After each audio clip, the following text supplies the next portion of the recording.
Hello दोस्तों, आपका अपने YouTube channel AK success point में स्वागत है। अब तक हम इस चैनल के माध्यम से आपको मैथ की जितने भी प्रॉब्लम्स दे रहे थे, आज इसी चैनल के माध्यम से रीजनिंग की प्रॉब्लम्स देते हैं। यानी आज का जो हमारा वीडियो बनेगा वो रीजनिंग पर आधारित होगा और समय समय पर हम इसमें रीजनिंग को भी मैथ के भांति ही पूरा सिलेबस कराने की हर संभव प्रयास करेंगे। अब आज रीजनिंग का पहला ही चैप्टर आता है, तो सबसे पहले देखिए, ये जो रीजनिंग होती है, ये रीजनिंग दो तरह से पढ़ाई जाती है। एक वर्बल रीजनिंग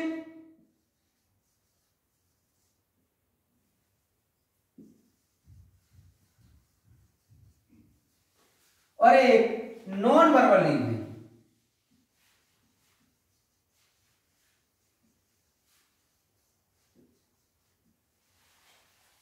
अब जैसे कि रीजनिंग को तर्क शक्ति, तो ये दो तरह की होती है, एक शाब्दिक तर्क शक्ति, एक अशाब्दिक तर्क शक्ति।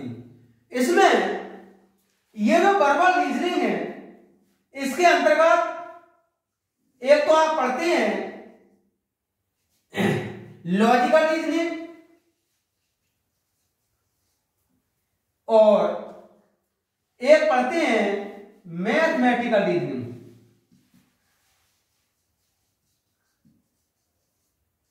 लेकिन इसके अंतर्गत इमेज पढ़ाई जाती है या फिर कटिंग से संबंधित भी पढ़ाई जाती है। अब दोनों में हम अगर सीधे अर्थ में कहें तो ऐसे कह सकते हैं कि ये पठनीय तर्क शक्ति और ये अपठनीय तर्क शक्ति। आज आपको वर्बल रीजनिंग लेकर चलेंगे और वर्बल रीजनिंग का पहला चैप्टर देखते हैं आज।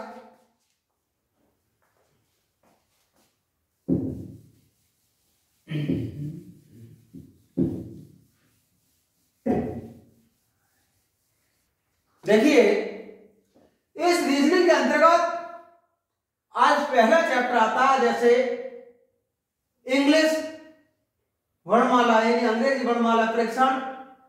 इस अल्फाबेट में हमारे पास जो अंग्रेजी वर्णमाला होती है ए से जेड तक, उसी से ही संबंधित क्वेश्चन पूछे जाते हैं। उससे संबंधित दाएं से, बाएं से, मध्य में या दिशा में, इसी से ही संबंधित ये क्वेश्चन पूछेगा। अब जैसे आपकी जो अंग्रेजी वर्णमाला होती है, A B C D E F G H I J K L M N O P Q R S T U V W X Y Z, ये 26 अक्षर है। इस 26 अक्षर में सबसे पहले तो हमें प्रत्येक अक्षर का क्रमिक मान याद होना चाहिए। जब तक इन वर्णमाला का क्रमिक मान हमें याद नहीं होगा, तब तक हम सवाल को ज्यादा कम समय में हल नहीं कर सकते। देखिए, किसी भी परीक्षा के पेपर को हल करना बड़ी बात नहीं होती, सिर्फ उस परीक्षा के पेपर में, परीक्षा में समय का मैनेजमेंट करना ही बड़ी बात होती है। जो व्यक्ति सब कुछ जानते हुए भी अगर समय का मैनेजमेंट नहीं कर पाते, वो एग्जाम में क्वालिफाई नहीं होते, और जो समय का मैनेजमेंट कर लेते हैं वो एग्जाम में क्वालिफाई हो जाते हैं। तो सबसे पहली बात रहती है हमारा समय का मैनेजमेंट, और समय का मैनेजमेंट होता है जितना ज्यादा से ज्यादा हम अभ्यास करते रहेंगे। तो देखिए,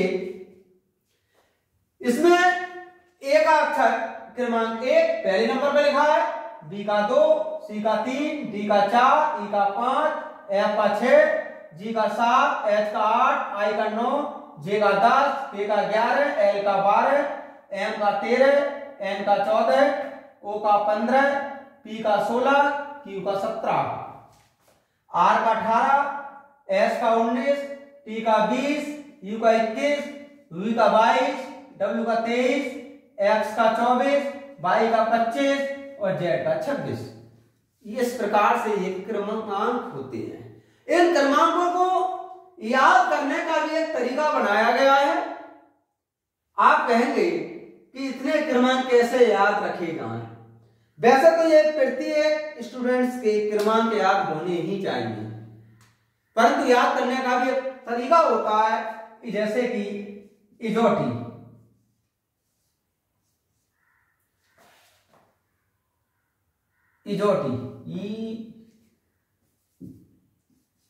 देखिए इस इजोटी में सबसे पहले ये देखो कौन सा अक्षर कहां आ रहा है। ई 5 नंबर पर, J 10, O 15, T 20 और Y 25, यानी 5, 10, 15, 20, 25। अब ई से नीचे कौन कौन से अक्षर रहते हैं? तो ई से नीचे D होगा, यहां फिर C होगा, फिर B होगा, फिर A होगा। तो इसका 1, इसका 2, इसका 3, इसका 4, ई का 5। याद होगा 1 2 3 4 5, यानी A B C D E। ऐसे आप J से देखते हैं, J के नीचे वाले कितने होंगे? J का 10, तो I, H, G और F, क्योंकि E यहां आ चुका है। F का 6, G का 7, H का 8, I का 9 और J का 10। अब ऐसे ही O का देखते हैं, O 15, तो अगले जो पद होंगे 14 नंबर पर N होगा, M होगा, L होगा और K होगा। तो K का 11, ये 12, ये 13, ये 14 और O 15।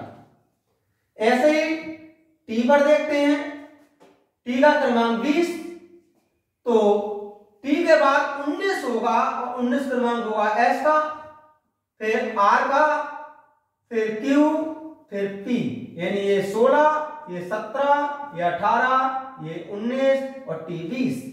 ऐसे ही Y में देखते हैं, ये 25, तो इसका अगला होगा X, ये होगा W, ये होगा V, ये होगा U, यानी 21, 22, 23, 24 और 25 और बचा Z का क्रमांक 26।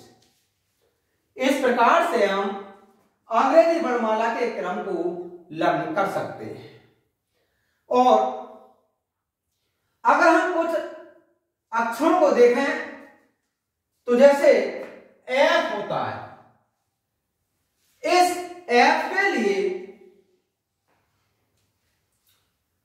अगर हम बंद करते हैं इधर से तो ये उल्टा 6 हुआ, यानी F से 6 निकल गया। ऐसे ही H अगर इधर से बंद कर दो, इधर से बंद कर दो तो 8 हो गया।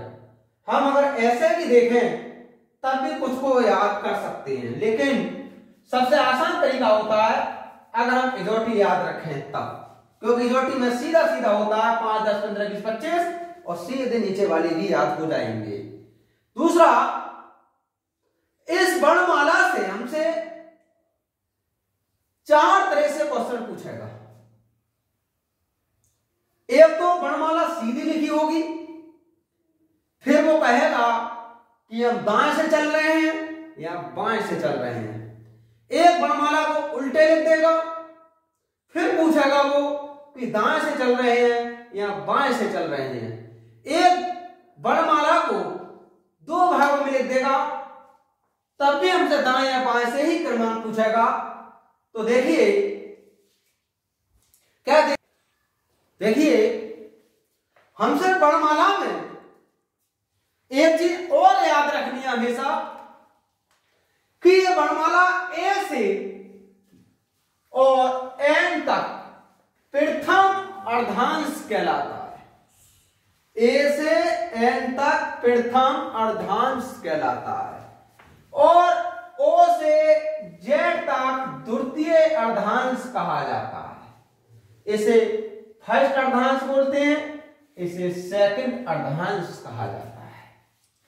दूसरा, हमसे जब भी कहे कि आप अंग्रेजी वर्णमाला में दाएं से या फिर बाएं से, तो जो दायां या बायां हमारा होता है वही दायां और बायां अंग्रेजी वर्णमाला का भी होता है। जैसा उसने कहा, मान लीजिए कि बाएं से, तो बाएं से का मतलब हुआ कि ए से लेकर हम जेड तक चलेंगे। अगर वो कहता है कि दाएं से, तो दाएं से का मतलब हुआ कि हम जेड से लेकर ए तक चलेंगे। यानी हम ऐसा अगर खड़े हो जाएं तो बाएं से ए से इधर की ओर, दाएं से तो जेड से इधर की ओर। यानी जो हमारा दायां बायां होगा वही दायां बायां इस अंग्रेजी वर्णमाला का भी होगा। और ए से एन तक को प्रथम अर्धांश कहेंगे और ओ से जेड तक को द्वितीय अर्धांश। लेकिन याद रखना, देखिए इसमें अगर प्रथम अर्धांश कहें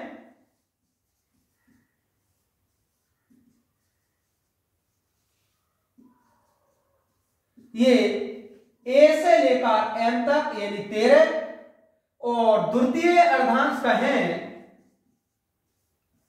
तो ये होता है एन से लेकर जेड तक, यानी ये भी 13। आधे अक्षर ये और आधे ये भी कह सकता है वो कि हम आधी वर्णमाला को उल्टे क्रम में लिख रहे हैं, तो समझ लीजिए ए से एम तक वाले को उल्टे क्रम में वो लिख रहा है। दूसरा, बाएं और दाएं का भी मैंने बताया, जो हमारा बाएं वही होगा अंग्रेजी वर्णमाला का बायां, और जो हमारा दायां वही होगा अंग्रेजी वर्णमाला का दायां। दूसरी प्रॉब्लम्स को विपरीत वर्णमाला पर भी पूछ सकता है। जहां अंग्रेजी वर्णमाला की विपरीत की बात कहे तो समझ लीजिएगा कि जेड से एक ही बात वो कह रहा है। लेकिन अगर वो कहता है कि अंग्रेजी वर्णमाला को विपरीत क्रम में लिखा जाए, फिर उसके प्रथम या द्वितीय अर्धांश, अब इसका प्रथम अर्धांश यहां से लेकर के ये रहेगा और एम तक, और द्वितीय अर्धांश बन जाएगा अब ये वाला ए तक, क्योंकि अब इसके अर्धांश बदल चुके हैं। देखिए इसी पर आधारित हम कुछ प्रॉब्लम्स बताते हैं, लेकिन एक बात और हमेशा याद रखना है इस विपरीत वाले में कि जो भी अक्षर होता है, कोई भी अक्षर ले हम, उस अक्षर का क्रमांक और उसके ठीक विपरीत वाले अक्षर का क्रमांक का योग हमेशा 27 ही होता है, चाहे वो अंग्रेजी वर्णमाला सीधे क्रम में लिखी गई हो या अंग्रेजी वर्णमाला उल्टे क्रम में लिखी गई हो। अगर हमसे वो कहता है कि किसी भी अक्षर, मान लीजिए कहे कि आप जेड का विपरीत अक्षर बताइए, तो जेड का क्रमांक 26, तो जेड का विपरीत होगा ए, क्योंकि 26 और 1 मिलकर तभी 27 बनेगा। कहते एक्स का विपरीत बताइए, तो एक्स का 24, तो एक्स का विपरीत होगा सी, क्योंकि 24 और 3 27, तभी 27 बनेगा। यानी हमेशा विपरीत अक्षरों के क्रमांकों का योग 27 ही होता है। देखिए इस पर ही आधारित कुछ क्वेश्चन कराते हैं, देखते हैं क्वेश्चन। देखिए जैसे कि इस प्रकार की एक प्रॉब्लम आती है, अंग्रेजी वर्णमाला में बाएं से 12वें अक्षर के दाएं 8वां अक्षर कौन सा होगा। वर्णमाला आपके सामने लिखी है, इसमें 26 अक्षर हैं, तो अभी मैंने कहा था जो हमारा बायां वो वर्णमाला का बायां, जो हमारा दायां वही वर्णमाला का दायां। उसने कहा अंग्रेजी वर्णमाला में बाएं से 12वें अक्षर, बाएं का मतलब ए से, तो ए से 12वां अक्षर गिन लीजिए, एल आया। फिर कहा इससे दाईं ओर 8वां अक्षर, लेकिन अक्षर का दायां बायां वही होता है जो इसका है, तो एल के आगे 8वां, 1 2 3 4 5 6 7 8, 8वां अक्षर कौन सा होगा, टी। तो इसका मतलब ये जो अक्षर होगा 8वां,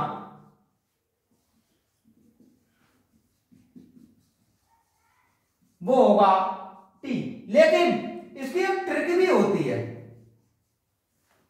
क्योंकि अगर हम इतनी बड़ी वर्णमाला लिखे हैं एग्जाम में, फिर इसमें से ये क्वेश्चन का हल छांटे, तब तो बहुत समय बर्बाद होगा। देखिए, ये देखते हैं इसने क्या कहा है। अंग्रेजी वर्णमाला में बाएं से 12वें अक्षर, तो बाएं से 12वें अक्षर के दाएं और 8वें अक्षर, अगर दोनों दाएं और बाएं अलग अलग है तो जोड़ दीजिए, ये हुआ 20, और 20 क्रमांक जो होता है वो टी का होता है, इसका मतलब अक्षर होगा टी। देखिए नेक्स्ट क्वेश्चन और दिखाते हैं। देखिए नेक्स्ट क्वेश्चन आता है, जैसे अंग्रेजी वर्णमाला में दाएं से 18वें अक्षर, दाएं किधर, इसका मतलब जेड से 18वें अक्षर, गिनिए जेड से 18वां अक्षर कौन सा होगा। 1 2 3 4 5 6 7 8 9 10 11 12 13 14 15 16 17 18, यानी आई के दाएं 7वां अक्षर। अब आई के दाएं तो इधर ही होगा, तो साथ में गिन लीजिए 1 2 3 4 5 6 7, यानी पी। तो जो 7वां अक्षर होगा वो होगा पी। इसका भी एक ट्रिक होता है, ट्रिक प्रत्येक सवाल का है, इसलिए मैं प्रत्येक सवाल को दो दो विधियों से ही करके दिखा रहा हूं। ट्रिक क्या है, उसने कहा अंग्रेजी वर्णमाला में दाएं से 18वें अक्षर, 18वें अक्षर के दाएं, अब दोनों ही दाएं हैं। जब किसी भी क्वेश्चन में अक्षरों की दिशाएं समान आ जाएं तो उन्हें घटा लेते हैं। इसमें दाएं से 18वें अक्षर के दाएं, तो 7, ये बचा 11। अब चाहे तो दाएं से 11वां अक्षर गिन लो, और यदि हमें बाएं से गिनना है तो इसके विपरीत निकाल लीजिए, 27 में से 11 घटा लीजिए, ये बचा 16, और 16 नंबर होता है पी का, फिर भी पी आंसर, तो इसका जवाब होगा पी। देखिए नेक्स्ट क्वेश्चन, देखिए नेक्स्ट क्वेश्चन है अंग्रेजी वर्णमाला में अक्षर पी के ठीक बाईं ओर कौन सा अक्षर होगा। तो अक्षर पी, पी का बायां ये, तो ठीक बाईं ओर होगा ओ, तो पी के बाईं ओर ये होगा ओ। देखिए नेक्स्ट क्वेश्चन,